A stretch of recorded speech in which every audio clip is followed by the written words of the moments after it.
Aw Klobe Radio Bamako 24 de Kana ka bɔ Mali kɔnɔ na minnu bi kan lamɛn jamana fan o fan jamana kɔnɔ ni jamana kɔ kan k'aw bɛɛ lajɛlen foni k'aw ko ɲuman dɔn. Aw sɔgɔlen b'aw ka radio Mandi la Bamako 24 min bɛ n'a bɛ kunnafoni latɛmɛ aw bɛɛ lajɛlen tɔgɔ la diɲɛ ma don o don a balimakɛ n'aw denkɛ Abdulaye Kulibali fɛ k'a sɔrɔ ɲɛmaaba n'i y'a sɔrɔ bɛ tali ka Jɛjɛ Sare la ale bi ka baaraw bɛɛ lajɛlen jateminɛ k'aw foni k'aw ko ɲuman dɔn faso kɔnɔ ni faso kɔ kan. Dɔ yɛrɛ t'aw ma k'aw sigi ni k'aw ka kunnafoni ma kɔnɔ kunnafoni ni dalilu don tiɲɛ ni Ala ye siran kan kunnafoni gɛrɛgɛrɛ anw sigilen filɛ kɛnɛ kan. O de kan ka bɛn bi kunnafoni lase waati ma bi ye tarata ye bi tarata bɛnɛmɛ nansara san kalo 11 n'a ye nɔfɛburu kalo bi o tile 15 ye ka bɛn 2022 san ma. Farafin kalo min n'o ye lasiri fɔlɔ ye bi o tile 20 ye jace la san kalo 4 no hijira san 1444 san dugawu de bɛ kɛ Ala k'a ɲɛ ka d'a ma. Bakuruba fɔlɔ bi kunnafoni filɛ k'aw ladɔnniya k'a fɔ alamisa tɛmɛlen na Yavuela marabolo kɔnɔ na kɛrɛnkɛrɛnnenya kabayakaw fɛ yen nɔ kunnafoni y'a yira k'a fɔ ko ntama dɔ kɔni dafirila maa dɔ kan ni ka se ka maa 7 kasaraw ni na ko kɛra cogo jumɛn kunnafoni ɲɛfɔli ko la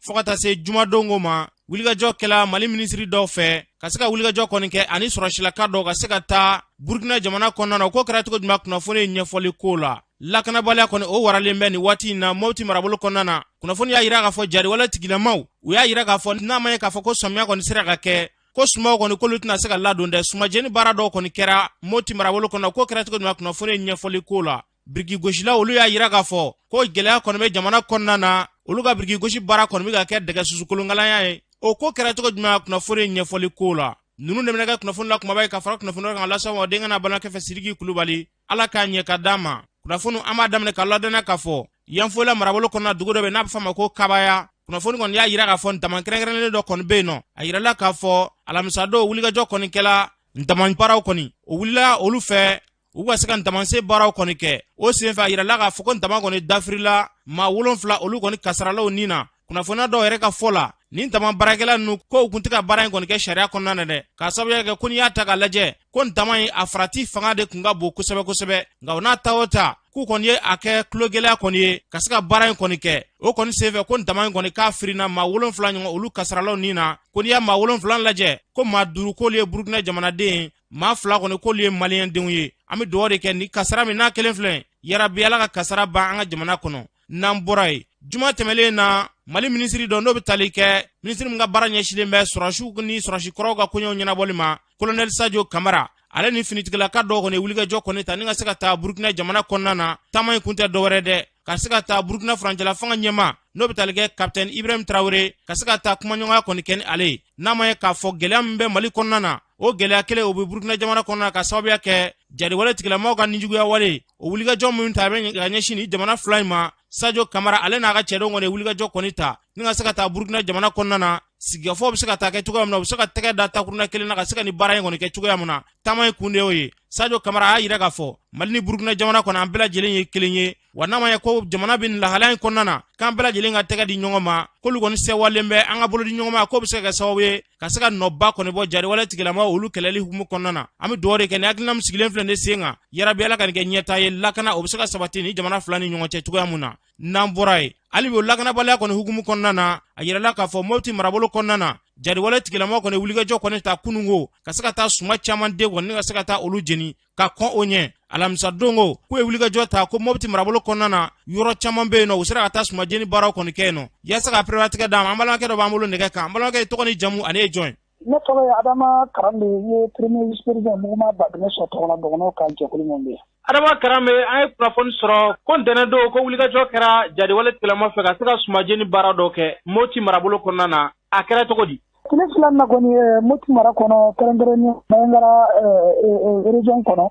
suma jeni yɔrɔ caman bɛ ka kɛ ten an bɛ fɔlɔ Bangasse mara la ani Burukina frontière yɔrɔ la dugu dama dama ka sumaw bɛɛ u nana taa don a la an kun b'o la munumunu ka se ne yɛrɛ min bɛ ka kuma na an ka commune na min ye Gundaga mara ye donc Gundaga mara ani Seware Manja donc le 13 donc u jiginna Gundaga mara dugu dɔ la an bɛ min fɔ ko Kansila u nana kungo kɔnɔna ninnu na ka na dɔrɔn ka taa kungo kɔnɔna ninnu na ka taa don an ka foro ninnu na dɔw tigɛli daminɛ dɔw ma tigɛ donc ɲɔ min sɔrɔla yen nɔ tigɛlen fana n'u y'a ye dɔrɔn u bɛ taa don a la o baaraw de bɛ yen sisan donc ka fɔ fɔlɔ n'u nana u kun bɛ kɔnbaw de kɛ sisan kɔni u bɛ na dɔrɔn u bɛ den ka na dɔrɔn ka taa don an ka sumaw na dɔrɔn ka kɔ don o de bɛ Bɛnkara mara la yan'o cɛ fana donc jeudi tɛmɛnen o fana ye Gundaga commune kelen de donc an bɛ min fɔ ko Niyelidiyo commune n'i y'a jateminɛ an ka doso daga bɛ yen muso daga belebeleba de tun bɛ yen ninnu 4 heures du matin ka soli ka na an ka doso kori o ye mugu k'i n'a fɔ sankisɛ ala ye an ka mɔgɔ caman bɔ a la donc doso fana girinla ka wuli ka ɲɔsi ɲɔgɔn ma Kulibali o don kɔnba kɛra dɛ ala ka an ka mɔgɔ 2 bɛɛ binna o don doso mɔgɔ 2 binna o don jeudi tɛmɛnen kɔnba bannen an taara lajɛ olu yɛrɛ ka maa min tɔɔra a kɛnɛ kan donc o ma se ka maa min su pupa ka taa n'a ye o ma se ka taa ni maa min ye mɔgɔ 5 su de sɔrɔla donc an y'a mɛn yen kɛrɛfɛ duguw la fana u tɛmɛtɔla ko su falen b'u bolo katakata na k'u tɛmɛna n'a ye o y'u ka kunko ye an bɛ yɔrɔ min na kɛrɛnkɛrɛnnenya an ka Gundaga mara la ani Seware Manja n'i ko Gundaga kɔnɔ ani Seware de tugulen don donc vraiment sɛbɛn bɛ yen ni sumajɛni baara min filɛ nin ye ka to ka kɛ maa bɛ se k'a fɔ jadewale tigilamɔgɔw ye hakilina min fɔ o baaraw daminɛtɔ de ye n'u ye u fɛ wa wayi an kɔni b'a sigina ye o baara de daminɛlen de filɛ nin ye parce que an y'a mɛn o da nka baara de daminɛlen filɛ nin ye fo u bolo ma se yɔrɔ min na fo u dɛsɛlen ka se yɔrɔ min na fo u siranna ka se yɔrɔ min na n'u tɛ tiɲɛli kɔni o hakɛ min fɔ donc o kɔni bɛ k'a kɛ o m'u bolo jigin fo ma se yɔrɔ min na o de bɛ yen o ye mun fɔ u bɛ ka o de kɛ Kulibali dɔw b'a yira k'a fɔ ko nin waleya min filɛ nin k'a bɛ ka kɛ ko jadewale tigilamaw tɛ ko sigidalama dɔw yɛrɛ ka janfa don ka sababu kɛ ɲɔgɔn juguya bɛ a ko la ko dɔw bɛ taa ɲɔgɔn ka sumaw jɛni e ka jaabi jumɛn ye o ko in na fɛn o fɛn mun bɛ ka kɛ sɛnɛkɛla den yɛrɛ a ye sɛnɛ kɛ a juguyalen bɛ cogo min na a tɛ taa alimɛti caro ka don a tɔɲɔgɔn ka foro la kɔni hali n'a ma fɔ an b'a dɔn o juguya a tɛ sɛnɛkɛla ni sɛnɛkɛla foyi cɛ o kuma ye nkalon kuma de an ka zone na kɔni vraiment sɛnɛkɛla tɛ nin kɛ sɛnɛkɛla tɛ ɲininka min kɛ nin kɔni jaabisiw de ɲɛngoɛ donc o y'a kɛ yɔrɔ o yɔrɔ fana muguci fana bɛ kɛ yen o y'a kɛ yɔrɔ o yɔrɔ fana u bɛ ka jɛnni kɛ yɔrɔ min na ni mɔgɔ kɔni gɛrɛla dɔrɔn i b'o ka muguci kan fana mɛn perebu b'an bolo an b'a da an fɛ bisigi mun bɛ ka fɔ an Bɛnkara mara kɔni bɛ sonu mun dɔn n bɛ mun maîtriser kɔni vraiment o k'a k'a la n'u kɔni nana suma jɛni na dɔrɔn mais aw kɔni taara ko aw bɛ n'u gɛn dɔrɔn olu fana bɛ bonni daminɛ ni tun bɛ tali kɛ Adama Karanbe ale ka seerew ye u y'a fɔ cogo min na yɛrɛbiyala ka basigi nati an ka jamana kɔnɔ jamana in jadewale tigilamaw y'a yira k'a fɔ suma kɔni n'a ma ɲɛ k'a fɔ ko suma kɔni sɛnɛna k'u tɛ ladon dɛ maa caman ka fɔ la ko wulikajɔ de daminɛtɔ ye nin y'o fɛ an bɛ dugawu de kɛ yɛrɛbiyala ka se ka fu siri nin waleya jugu ninnu dan na n'an bɔra ye kunnafoni y'a yira k'a fɔ jamana kɔnɔna na bi in na dala dumunifɛn kɔni olu ka gɛlɛn dɛ ko fɛn caman kɔni ka gɛlɛn quoi n'i y'a ta k'a lajɛ ko min ka gɛlɛn n'a bɛɛ lajɛlen k'o ye dala dumunifɛnw de Modibo Maw Magalu ale ye sɔrɔ bosobaga dɔ ye ale b'a hakilina fɔ nin ko in na an k'ale lamɛn fɛnw sɔngɔ yɛlɛlen don jamanadenw mago bɛ fɛn minnu na n'o ye balo ta sira ye n'o ye taji ta sira ye n'o ye fɛn wɛrɛw ye mais balo de ta ka gɛlɛn n'a bɛɛ ye sisan balo de sɔngɔ yɛlɛlen bɛ n'a bɛɛ ye i b'a dɔn fana k'a fɔ ko o bɛ kɛ barisa fɛn caman bɛ bɔ kɔfɛ wa an bɛ minnu dilan an yɛrɛ fɛ yan taji sɔngɔ bɛ don o la i yɛrɛ dun b'a dɔn k'a fɔ ko dɔ farala taji sɔngɔ kan nin gɛlɛya in ɲɛsinnen bɛ Mali ma i b'a dɔn k'a fɔ Mali ye kɔnɔna jamana de ye kɔgɔji t'an anw bolo donc an ka sɔrɔ fana jamana sɔrɔ bɛ bɔ n ye 100 sara ta 60 bɛ bɔ sanni feere de la an bɛ minan min san kɔfɛ o fana dun ka ca n'an bɛ minan min feere kɔfɛ balo dun fana b'o la balo caman bɛ bɔ kɔfɛ o de kelen bɛ ka na ni gɛlɛya ye e yɛrɛ b'a dɔn k'a fɔ taji sɔngɔ yɛlɛnen ani dollar fana sɔngɔ yɛlɛli o ye dɔ fara bateau minan minnu bɛ don ni bateau fɛ olu fana sɔngɔ kan donc o b'a to dɔ bɛ fara fɛn bɛɛ sɔngɔ kan fɛɛrɛ kan ka bila sen kan barisa n'i ye a jate minɛ an bɛ jɛkulu min kɔnɔ n'a bɛ fɔ a ma UEMOA jamana 8 min jɛlen bɛ CFA la n'i ye o jate minɛ fɛnw sɔngɔ yɛlɛmana 100 sarada la 8 ani tomi 3 fɛnw yɛlɛla o de la kɔrɔlen a dun jate minnu tun bɔra an ka warisoba fɛ o tun ye 100 sara la fɛnw sɔngɔ tun man kan ka tɛmɛ 3 kan mais o tɛ anw dɔrɔn ye n'i ye tubabu jamanaw jate minɛ olu 100 sara la olu ka fɛnw sɔngɔ yɛlɛlen bɛ ni 10 de ye u ma deli k'o ɲɔgɔn ye nin y'a san 70 ye Amérique jamana la nin y'a san 40 ye u ma fɛnw sɔngɔ yɛlɛlen ka nin bɔ barisa olu fana b'ara 100 sara la fɛnw sɔngɔ yɛlɛlen bɛ 8 ni tomi 2 de olu fana famana o ɲɔgɔn ma donc ɲɛ min bɛ se ka sɔrɔ a la o ye jamana ɲɛmaaw ka fɛɛrɛ kɛ u bɛ se ka jamanadenw dɛmɛ cogoya min na surtout se tɛ minnu ye ani fɛn minnu bɛ yen minnu bɛ mɔgɔw mago bɛ min na kosɛbɛ min n'a fɔ taji bɛɛ mago bɛ s'a ma i bɛ parce que halisa hali n'i ma bolifɛn san ni bolifɛn t'i bolo n'i bɛ quand même don taxi kɔnɔ ou bien i bɛ don sotarama kɔnɔ ou bien i bɛ katakatanin ta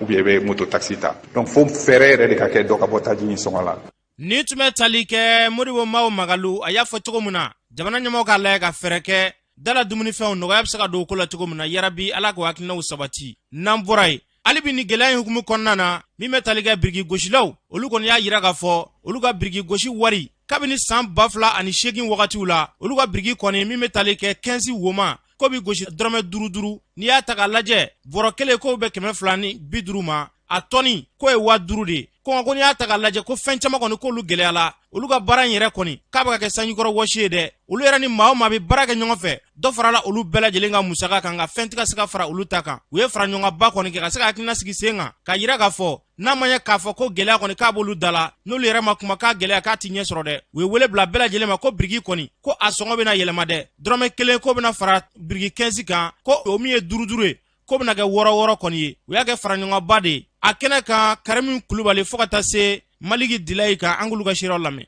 Ne tɔgɔ ye Karimu Kulubali a bɔ Yirimajɔ plateau la an ye jɛkulu sigi birigosi tɔgɔ la ka jamanaden bɛɛ bɔ a kalama k'a fɔ anw ye birigosilaw ye degun dɔ b'anw kan parce que fɛn bɛɛ gɛlɛya la bon anw bɛ lahalaya min na a ma nɔgɔn donc an bɛ fɛ ka dɔɔni fara biriki sara kan pour que an bɛ se ka an ka denbaya ta cogo min 20 kun ye dɔrɔmɛ 10 ye 15 woma kun ye dɔrɔmɛ 5 ye wurudi ye dɔrɔmɛ 10 ye ayiwa 15 plein kun ye dɔrɔmɛ 8 ye an bɛ fɛ ka yɛlɛma min don a la 15 an bɛ n'o kɛ dɔrɔmɛ 6 ye o kɔrɔ ye toni ye 6000 ye 20 o ye dɔrɔmɛ 12 ye 15 plein o ye dɔrɔmɛ 10 ye wurudi ye dɔrɔmɛ 10 ye min y'an bila ka nin hakilina sigi sen kan an sɛgɛnna an tɛ ka nafa sɔrɔ baara la an ni minnu bɛ jɛ ka baara kɛ mɔgɔ kelen na baara tɛ an ni minnu bɛ jɛ ka baara kɛ o dɔw ko ka dɔ fara u ka sara kan bon anw tɛ ka min sɔrɔ a la a bɛna kɛ anw min'o dɔn a da fɛ sisan donc o de y'an bila k'a fɔ an bɛna dɔɔni fara an ka baarakɛ wari kan pour que an bɛ se ka balo lafiya la parce que so sara ka gɛlɛn balo ka gɛlɛn ala an bɛ pelu minnu sa ka baara kɛ dɔ farala bɛɛ kan bon an tɛ ka nafa sɔrɔ an ka baara la donc n'an ma dɔɔni fara la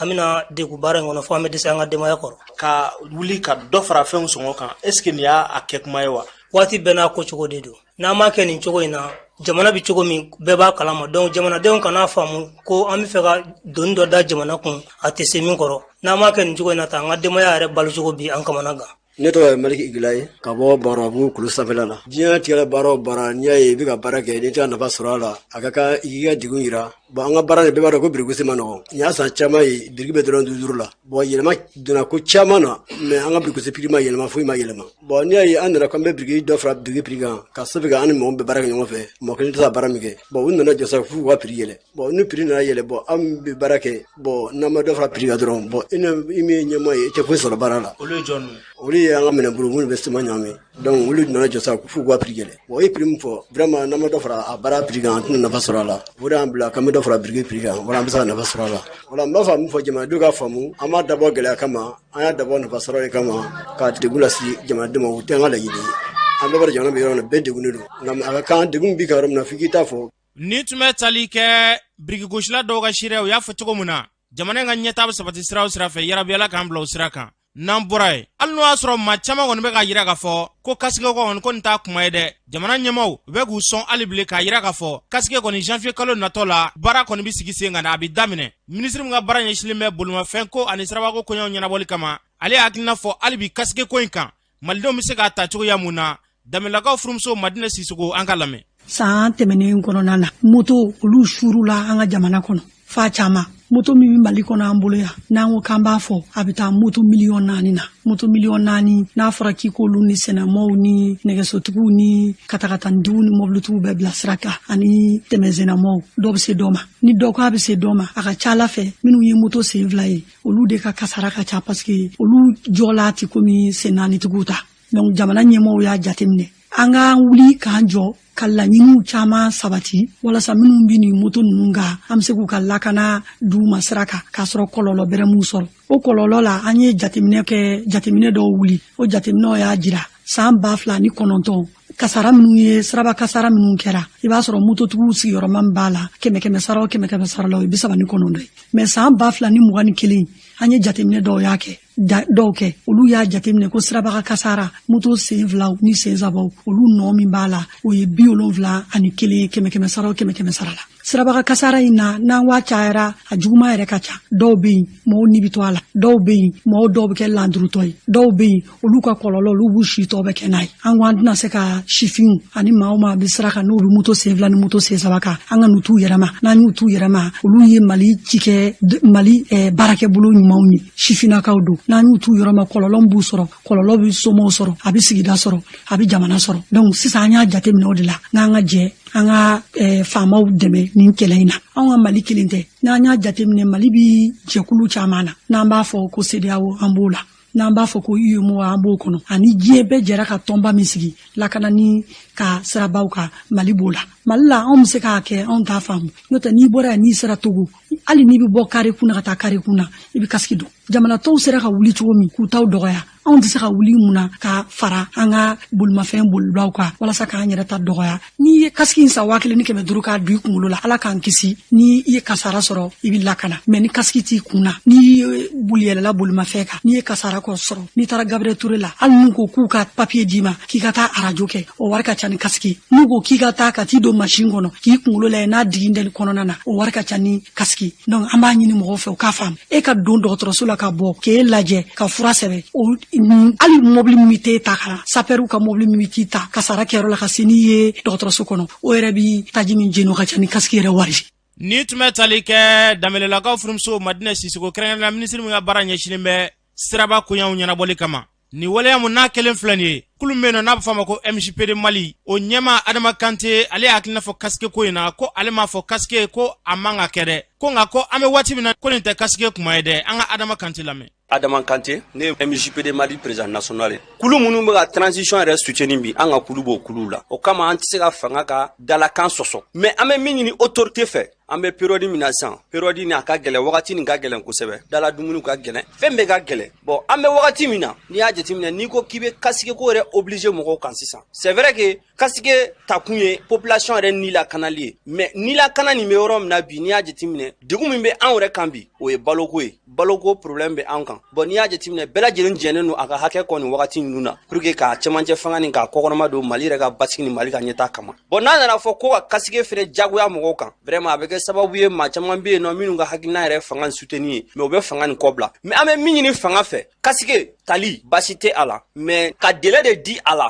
a y'a ta yanni nin wagati cɛ o de ye problème ye n'i y'a jateminɛ kasike a wari ka ca kasike kelen n'i ko k'i b'a jateminɛ bi n'i ma se 1500 ka taa bila 2000 3000 la i ti kasike sɔrɔ bon maliyɛn den joli le bɛ yen bi min bɛ se ka kasike sa 1000 1500 ka taa bila 2000 la kasike wajibiyali mɔgɔw kan t'o wagati ye. Ni tun bɛ tali kɛ Adama Kante la kɛrɛnkɛrɛnnenya kulu min n'a bɛ fɔ a ma ko MJPD Mali o ɲɛma don u y'a fɔ cogo min na fɛn fɛn da ka d'an ka jamana na yarabiyala k'an bila o sira kan n'an bɔra ye kununko ɲamana garabali baarakɛlaw olu kɔni ye fara ɲɔgɔn kan ba kɔni kɛ ka se k'u ka nisɔngoya dɔ kɔni yira ka wele bila jamana ɲɛmaw ma u y'a yira k'a fɔ k'olu ka garabali yɔrɔ dɔ kɔni bɛ yen ko maa dɔ kɔni bɛ fɛ ka o ntaragiw la dɛ kɛrɛnkɛrɛnnenya musolaka dɔ k'u ye kiri kɔni kɛ kiri kɔfɛ yɔrɔ kɔni dira olu ma nka san 3 o kɔfɛ ko musolaka in kɔni nana ko ale ta yɔrɔ in dɛ k'a bɛ fɛ ka yɔrɔ in kɔni minɛ u la yaasa k'a perewatigɛ d'a ma Tayiru Ɲangandu ale b'a ɲɛfɔ an ka lamɛn. Ne tɔgɔ ye Tayiru Ɲangandu ye n bɛ bagan feere de bɛ Ɲamana Galibali la yan ne de ye secrétaire intérieur et extérieur ye bɛngali de Ɲamana de ye éleveur de Ɲamana wele kun ye parce que an dusukun ŋamuŋamunen don dɔɔni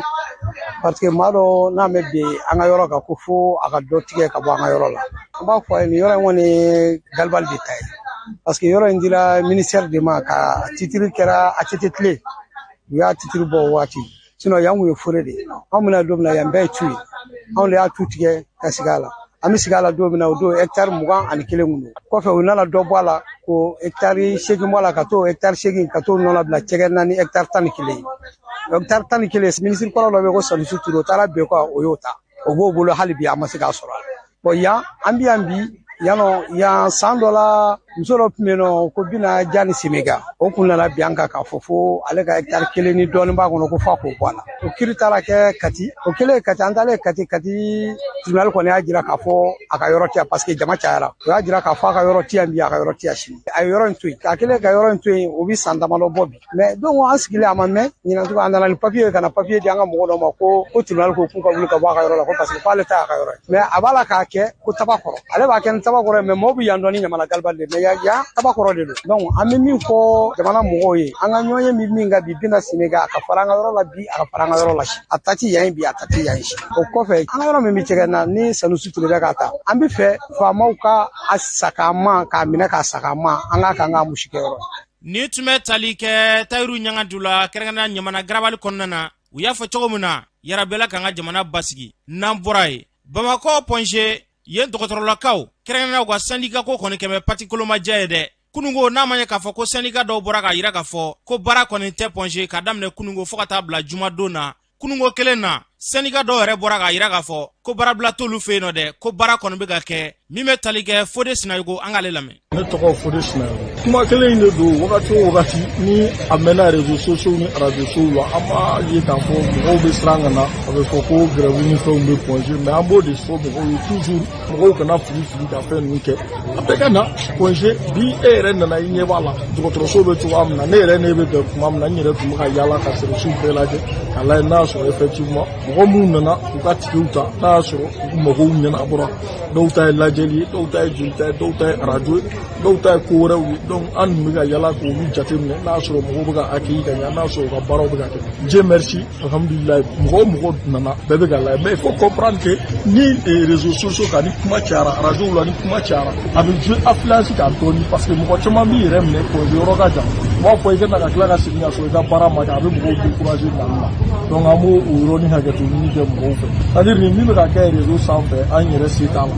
sinon a man di baarakɛlaw ye a man di dɔgɔtɔrɔso mɔgɔw mais an se de t'a la toujours an bɛ yafa ɲini kɛ maliyɛnw fɛ ka yafa ɲini kɛ an ka banabaatɔw fɛ ka yafa ɲini kɛ nɔfɛmɔgɔw fɛ k'a yira bɛɛ la k'a fɔ Pongekaw yɛrɛ bɛ maloya nin ko sugu la vraiment u ka na u ka furakɛliw kɛ baasi foyi t'an fɛ Ponge alhamdulilayi ni aw yɛrɛ y'a jateminɛ don o don minnu bɛ kɛ radio ni Facebook kan kumakan bɛ yɛlɛma diɲɛ don o don diɲɛ don o don kumakan bɛ yɛlɛma kuma yɛrɛ t'u da bi bilen kuma foyi t'u da fɔlɔ doléance dɔw tun b'u bolo u bɛ fɛn dɔw fara ɲɔgɔn kan k'o fɔ mais bi yɛrɛ kuma yɛrɛ t'u da i y'a jateminɛ i yɛrɛ b'a dɔn k'a fɔ ko mɔgɔko kɛlɛ de bɛ Ponge jɔyɔrɔko kɛlɛ de bɛ Ponge mais ani baarakɛlaw ka ko tɛ kelen quoi baarakɛlaw ka dépense ko tɛ bɛɛ b'i yɛrɛ ko kɛlɛ de la donc il faut mɔgɔw ye sinon Ponge bi alhamdulilayi minɛn b'an bolo fɛn bɛɛ b'an bolo an ka baara bɛ ka k'a ɲɛ ma. Ni tun bɛ tali kɛ Fode Sinayogo ale ka seerew la Ponge kɔnɔna na kuma kolomaraw tɛ dɔwɛrɛ dɛ ko dɔw bɔra ka yira k'a fɔ ko baarabila kɔni bɛ yen ko baarabila tɛ yen k'olu bɛ k'u ka baara kɔni kɛ a kɛcogoya la an bɛ dugawu de kɛ yarabiyala ka bɛn ni basigi nati an ka jamana kɔnɔ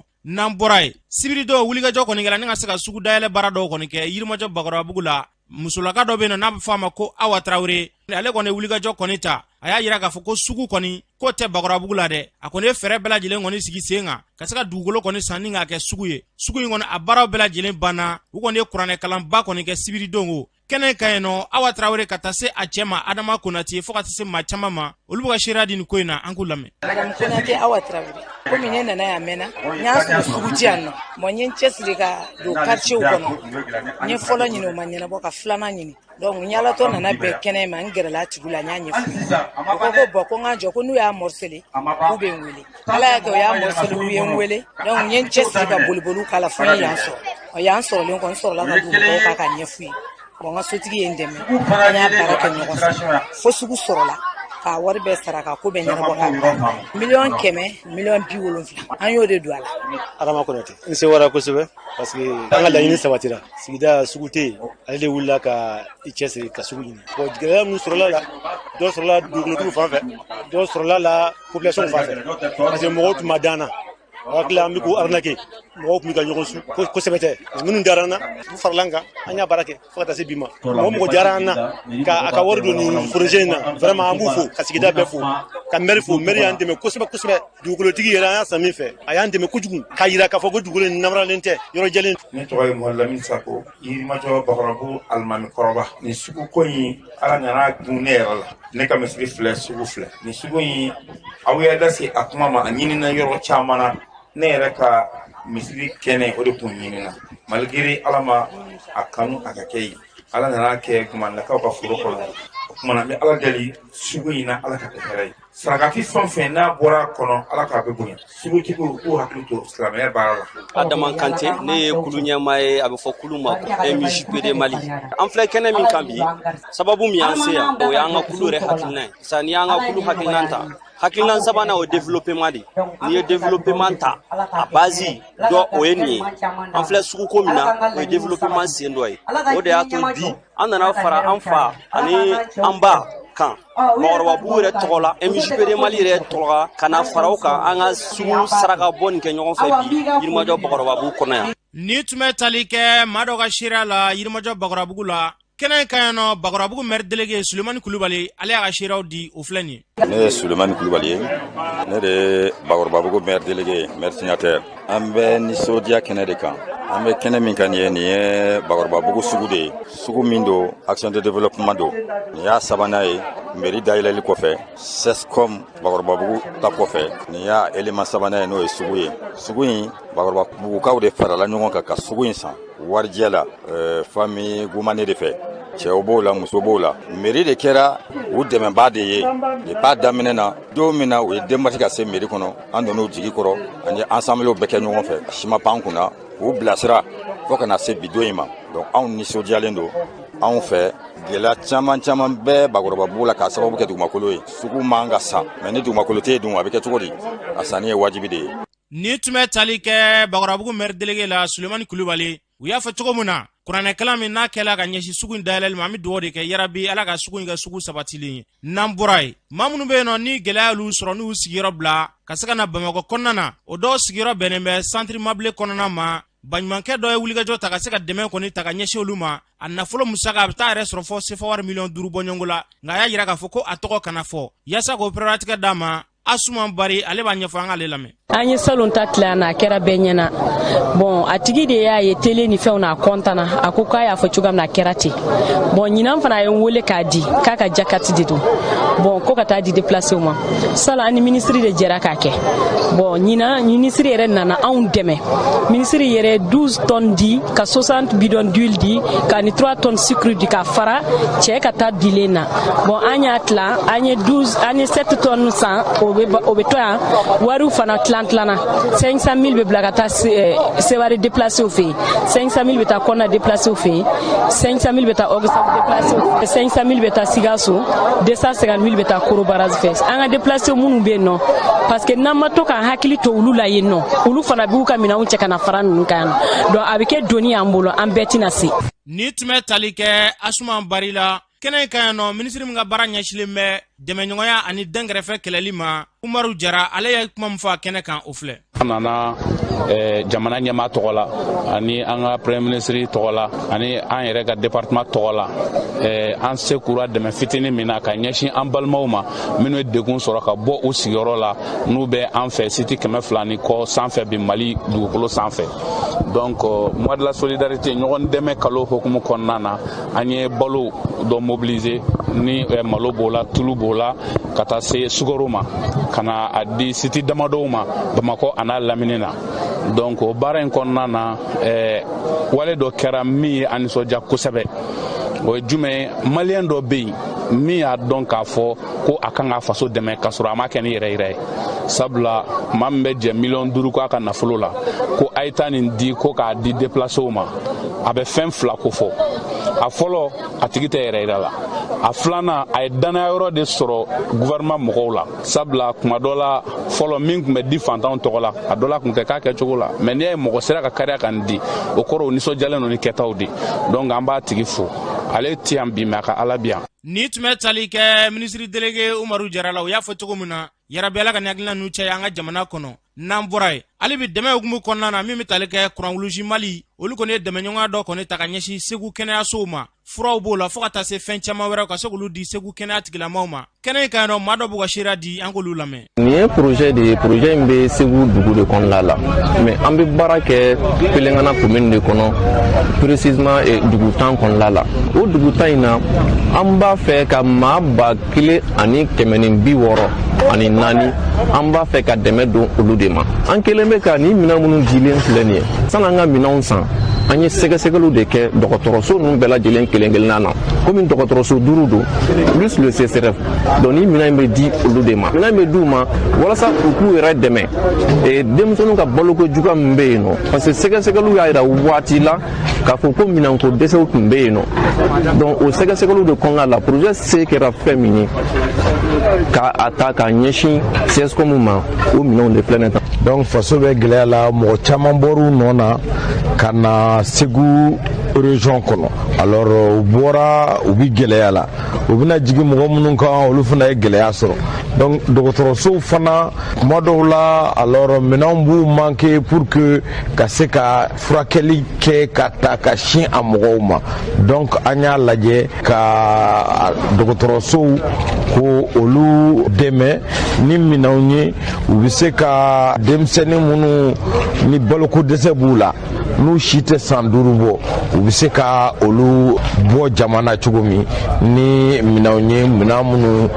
dabɔlen don o kama. Ni tun bɛ tali kɛ maa dɔw ka seereya la Croix Rouge Mali tɔgɔ la u y'a fɔ cogo min na yarabiyala ka nin dɛmɛɲɔgɔnw cɛ an ka jamana kɔnɔ n'an bɔra ye sibiridongo yɛrɛwolo debu sur l'arampar maaw olu ye wulikajɔ kɔni ta ni ka se ka bɔliba dɔ kɔni kɛ a kun tɛ dɔwɛrɛ dɛ Mali kiri ko o kiri kɔni kɛmɛ fankelenma ye u kɔni ye fɛrɛ bɛɛ lajɛlen tigɛ kiri kɔni a bɛ se ka sigi sen kelen kan cogoya min na baara in bɛɛ lajɛlen kuncɛlen Sidiki Kuyate ale b'a seereya di nin ko in na an k'ale lamɛn. Jamana kiriko kelen do fɛn ye fɛn min ni ye k'a fɔ gɛlɛyaba de b'a kɔnɔ jamana kɔnɔden fanba ka gɛlɛya ka i yɛrɛ sɔrɔ kiri kɔnɔna na o nɔ kan an y'a kanu k'a fɔ kuma dati minnu bolo dɔ la fantanw don dɔ la nafolotigiw don a dɔ la setigiw don donc kiri ye fɛn dɔ de ye i b'a ye k'a fɔ a cɛnni bɛ se ka se bɛɛ lajɛlen ma o de kama bi hali an ni kiri tigilamɔgɔw kun ka ɲɔgɔn sɔrɔ yan parce que kiri kun kan a yera k'a fɔ olu yɛrɛ fɛnɛ bɛna baara bila kɛ ka kɛ ni olu ka jate la sariya dɔ ye sariya min ni a bɛna bingɛlɛn wale ta k'u sɛgɛrɛ donc o nɔ kan an y'a kanu k'a fɔ jamana kɔnɔdenw mago bɛɛ bi jamana mago bɛɛ bi foroba caw olu ka kɛ an ma ni hinɛyɔrɔ ye an mago ɲayɔrɔ ye a kana k'an ma kɛ tɔɔrɔkɔyɔrɔ ye kiri ka kɛ an ma kunkɔrɔta yɔrɔ ye a ka k'an ma jigifa yɔrɔ ye a kana k'an ma sababu jugu ye donc o nɔ kan an y'a ye k'a fɔ ko kiri sariyaw dɔ bɛ yen olu bɛ taa n'olu sariyaw taara a bɛ na dugukolo dili yamaruya dugukolo darakili yamaruya n'a bɛ wele k'a fɔ ko l'arrêt 08 du 8 janvier 1993 an ye laɲini kɛ k'a fɔ k'olu ka wuli ka bɔ yen an ye sɛbɛnw labɛn sɛbɛn minnu bɛna taa a taayɔrɔ la pour que jamanaden fanba bɛ se ka lafiya sɔrɔ cogo min na an ka jamana kiriko la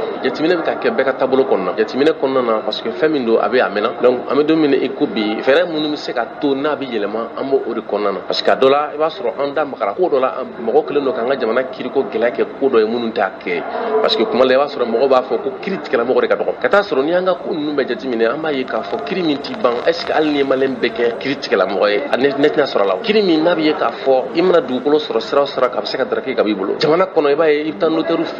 fɛ yen taga kun ye ko jigiya dɔ ka sɔrɔ baara bɛ se ka kɛ cogo min na i b'a ye k'a fɔ o nɔ kan an b'a ye k'a fɔ notɛri ka sɛbɛn tɛ ka kɛ foyi avocat fana dɛsɛra hali ka hadamadenw ka sololadon baaraw kɛ parce que avocat yɛrɛ commencera ka siran magistrats ɲɛ parce que n'a yɛrɛ k'a fɔ ko jateminɛ tɛ baaraw la f'a bɛna kɛ cogo min na n'i ko k'i bɛ fasafa cogo dɔ la a bɛ se ka kɛ ko dɔ ye komi ni a bɛna gɛlɛya i bolo donc an b'olu ko minnu kɔnɔ an ko ni jamana kɔnɔdenw ma wuli ko jamanadenw hakili ka da ko tacogo kan a bɛna kɛ an ma balanba de ye min bɛ kɛ sababu ye an ye kɛlɛba min kɛ k'an bila ka segin an kɔ donc o laɲinibaw de kɛra ka kɛ an fɛ nin kɛnɛna na pour que jamana faama bɛ se k'i jɔ nin ko nin kɔrɔ k'a ta mais a yɛrɛ k'a fɔ kibaruya dili fanga nana ko kɛ i n'a fɔ ko kura don ka taa sɔrɔ nin bɛ sen na mɛnna espace d'interpellation démocratique bɛ nin kuma kelenw de bɛ taa fɔ yen mais a yɛrɛ k'a fɔ an bɛ don min na i ko bi ko minnu ni a bɛ taa ni fanga ye ko mɔgɔ bɛ se ka ye k'a fɔ ko nɔ bɛ bɔ a la mɔgɔ bɛ ka siran baaraw ɲɛ mɔgɔ bɛ ka siran k'u jɔ u jɔyɔrɔ la ni jalaki bɛ se ka bin fanga k'a fɔ ko jalaki ma yɔrɔ ye donc pratiquement laɲini kɔni ye mɔgɔw ka bɔ ko dɔ kalama n bɛna min fɔ mɔgɔ ye mɔgɔ ka min faamu misaliya la i bɛ se ka yɔrɔ dɔ sɔrɔ Mali kɔnɔ an ye o kaw ye i ye yɔrɔ sɔrɔ san 30 a wagati fɛn min bolo permis d'occuper kɔfɛ i nana titiri bɔ a la titiri min bɔra la i b'a sɔrɔ dɔw b'a jateminɛ k'a fɔ titiri sɔrɔ cogo la n'i y'a sɔrɔ ka fili dɔ k'a la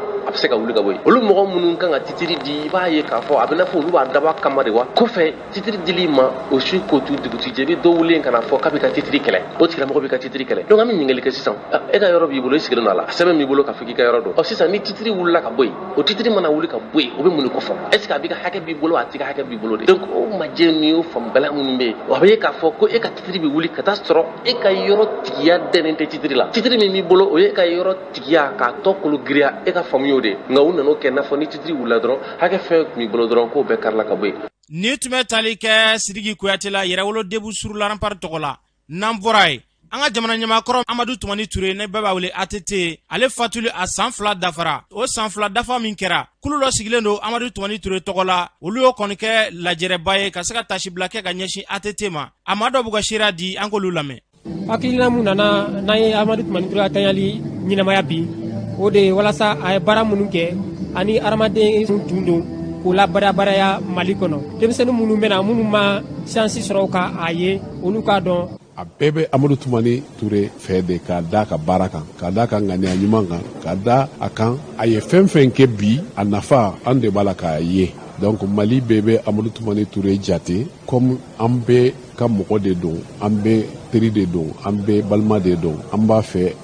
a bɛ yɔrɔ min bi yen ka fisa ma y'an ye an b'a fɛ Ala k'a ka nɛɛma ci a kan a k'a ka nɛɛma jigin Mali fana kan. Il faut que denmisɛnninw k'a dɔn kabini indépendance la ka na fo sisan baara kɛra minnu kɛra ka tɛmɛ a y'u kalan k'a dɔn ɲuman minnu b'a la a ka sinsin o kan ne ɲɛna o sira bɛ kɛ ka bila dɔɔni bi o sira kan ka taa o de la an ye gafe minnu dilan n y'a di denmisɛnninw ma u ka faamuya sɔrɔ a la mun gafe ye ATT kun y'a ɲini minisiri bɛɛ fɛ i bɛ min kɛ san kɔnɔ i k'a fɔ i b'a kɛ yɔrɔ min na i b'a kɛ cogo di i b'a kɛ ni musaka min ye i ni jɔnni b'a kɛ et puis kalo saba premier ministre bɛ ministre sigi i ko i bɛ nin kɛ a kɛra wa mun n'a ma kɛ mun tora ka kɛ i mago bɛ mun de la pour que a ka timɛ donc ne y'o gafew de dun sinikɛnɛ n'u bɛ ATT ka kuma fɔ u ka se k'a fɔ ATT ye 25 000 hectares kɛ office du Niger la n'u ye ATT fɔ u k'a fɔ ATT ye dɔ fara saraw kan logement sociaux hakɛ min jɔra u k'o fɔ sira dama min dilanla u ka fɔ donc a kana fɔ ATT ye baara kɛ ten u k'a fɔ ATT ye baara kɛ ka misali di. Ni tun bɛ tali kɛ madɔga seereya la kɛrɛnkɛrɛnnenya maakɔrɔba dɔw olu taara fara denmisɛnnin ninnu kan ka se ka hakili jagabɔ kɔni kɛ ka hakilinaw fara ɲɔgɔn kan u y'a fɔ cogo min na fɛn fɛn da ka dan ka jamana na yarabi Ala k'an bila o sira kan n'an bɔra an bɛ taa jamana kɔ kan Umu Danbele min b'e bolo. Karamɔgɔ Sidiki an bɛ taga Tiriki jamana kan. Tiriki jamana kan karidon tilegan fɛ a jirala k'a fɔ ko mugu dɔ pɛrɛnna Isabili dugu kɔnɔ min kɛra sababu ye ka maa 6 bɔnɛ u ni na ni ka maa 80 ɲɔgɔn ko olu jogin. Tiriki jamanakuntigi y'a jira k'a fɔ ko ni walen tɛ maa si ka baara ye ko binganni walekɛlaw ka baara de ye nin ye. N'an bɔra yen nɔ halisa Itali ni Faransi cɛ mankanw ma mada hali bi Océan Bangi ko la. Faransi marabagajɛkulu ɲɛma ka kuma lasela ye woro bila farajɛla jamanaw ka tɔnba ma k'u ka sigi ka fɔ kɛ min bɛ kɛ sababu ye Itali bɛ se ka sɔn cogo min na ka tɔngana ko ka bato o kunbɛn. N'an bɔra yen na an bɛ taga Somaliland o fanga sinaw y'a jira k'a fɔ k'u t'u ka jamanakuntigi dɔn bilen u ka jamanakuntigi ye a jirala k'a fɔ ko kabini octobre kalo tile fɔlɔ tɛmɛnen na wasabulon ɲɛma y'a latigɛ ka san 2 wɛrɛ fara u ka jamanakuntigi ka sarati kan kan. N'an bɔra yen na an bɛ taa Kongo jamana kan halisa kɛlɛw tɛ ka kɔ tigɛ Kongo jamana kan nin waati in na Kongo sɔrɔlasilakaw ni M23 banbagacikulu karila ɲɔgɔn na kari don min kɛra sababu ye ko kura maa dɔw bɔnɛna u ni na wale in yɛrɛ kɛra Goma mara la n'o bɛ Kongo jamana kɔrɔ yan fanfɛla fɛ a jirala k'a fɔ ko sigi k'a fɔ ba dɔ bolo dalen don novembre kalo in yɛrɛ tile 21 na min ta kɛ Kenya jamana kɔnɔ an karamɔgɔ Sidiki an kun mi sɔrɔ ni fiɲɛlu dɔ ye. Umu Danbele y'a fɔ cogo min na yarabi Ala ka basigi nati Mali ni diɲɛ jamana bɛɛ lajɛlen ni ɲɔgɔn cɛ.